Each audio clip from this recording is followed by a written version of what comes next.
भव्य बंधुओं, भगवान श्री 1008 महावीर स्वामी के शासन में विराजमान होकर हम उनकी पावन पीयूष देशना का है रसपान कर रहे हैं।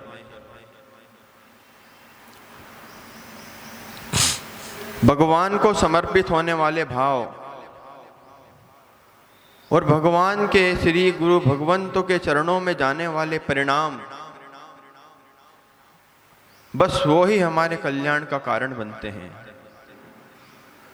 कोई चावल चढ़ा के भगवान को पूछता है, कोई नैवेद्य चढ़ा के भगवान को पूछता है, कोई जल चढ़ा के भगवान को पूछता है, तो पूरा कोई आश्चर्य द्रव्य समर्पित करके भगवान के चरणों में समर्पित कर देता है और स्वयं भी समर्पित हो जाता है। जो समर्पित हो जाता है उसके भीतर से, उसके अंदर से एक भाव प्रकट होता है।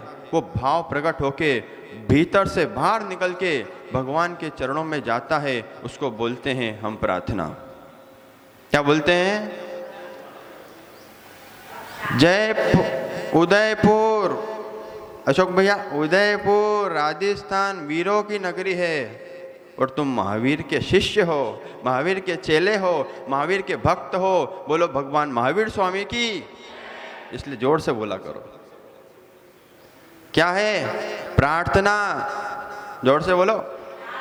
आज का अपना विषय यही है कि प्रार्थना कैसे करना है। क्या प्रार्थना मुझे कैसे करना है? जो भगवान के चरणों में जाकर मेरी मनोकामना पूर्ण करे। ये रहता है ना आपका। आपका साध्य क्या रहता है? आपका टारगेट क्या रहता है? जब भगवान की पूजा करते हैं, भगवान का दर्शन करते हैं, तब आप क्या कामना करते हैं? कोई बोलेगा मुझे स्वर्ग मिल जाए, कोई बोलेगा मैं नरक जाने से बच जाऊं, कोई बोलेगा मैं अन्य गति में जाने से बच जाऊं। अरे धन्य हो, धन्य हो, धन्य हो भैया नरेश भैया, दिगंबर योगीश्वर मुनिराज, जो साधना करते हैं लेकिन नरक से बचने के लिए नहीं करते, निकोज से बचने के लिए नहीं करते, स्वर्ग में जाने के लिए नहीं करते, अच्छी गति प्राप्ति करने के लिए नहीं करते, वो सीधा भगवान से मिलन करने के लिए अपनी साधना करते हैं। और सच्चा भक्त भी यही होता है जो भगवान के श्री चरणों में जाकर मान तुंगा आचार्य को याद कर लिया करो।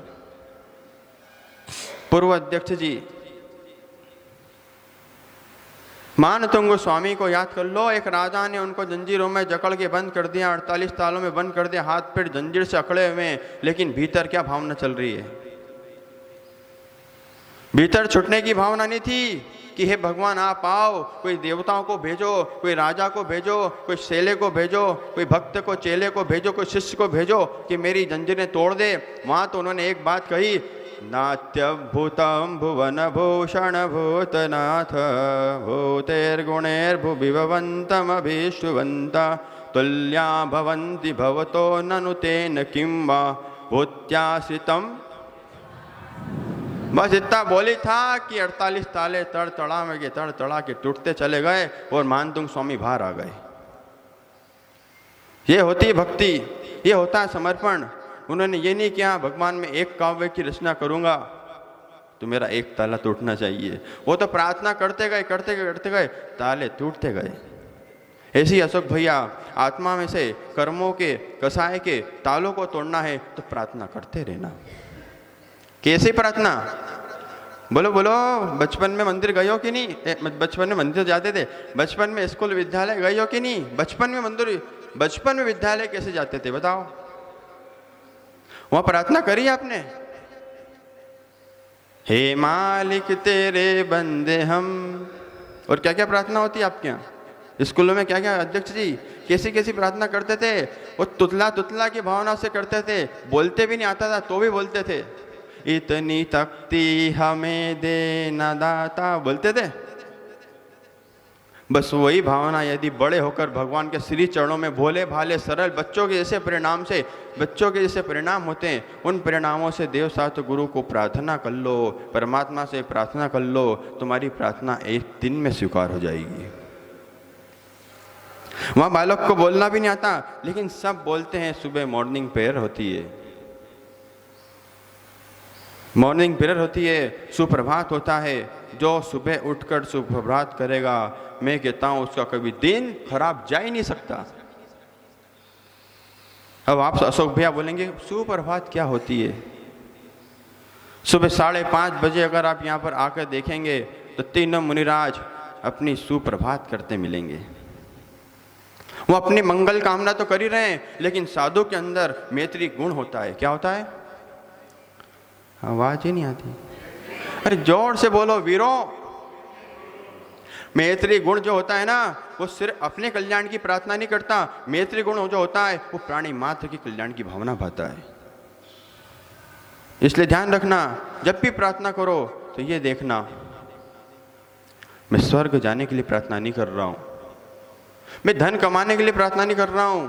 और धन के लिए तो प्रार्थना करना ही नहीं चाहिए, भगवान की इतनी भक्ति करना चाहिए कि बरसात हो जाए धन की। देखते नहीं हो आप, आपकी दृष्टि चली जाती है, अतिशय तो होते नहीं है, आपकी दृष्टि चली जाती है, चमत्कार तो होते नहीं है, और तो और अभागों की इतनी दृष्टि चली जाती है कि पंचम काल में संत ही नहीं होते। ओहो, अशोक भैया उन ज्ञानी अज्ञानियों से कह देना कि इस पंचम काल के अंत 18,000 वर्ष के अंत तक आचार्य विशुद्ध सागर जी से संत विराजमान रहेंगे।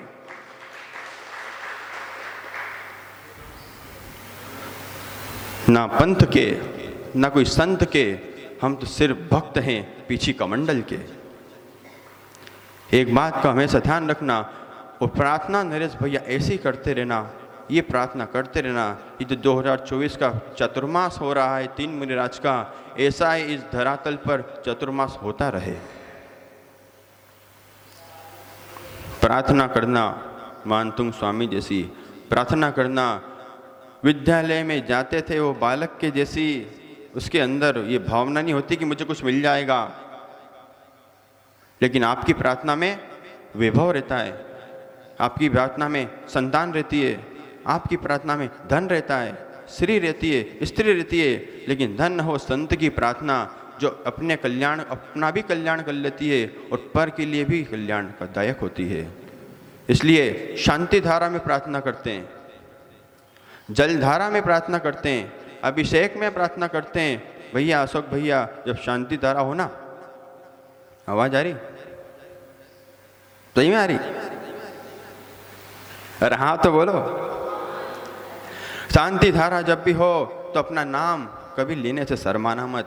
जब भी वहाँ बोलते हैं ना, जब भी गुरुराज श्रावक कोई भी बोले अस्माकम उदयपुर, अस्माकम अपना अपना नाम बोलना, उदयपुर दिगंबर जैन समाजस्य, फिर अपना नाम बोलना, क्योंकि तुम्हारा नाम शांति धारा में यूं इसलिए लिया जा रहा है कि आगे की शांति धारा में तुम हमेशा शामिल रहो।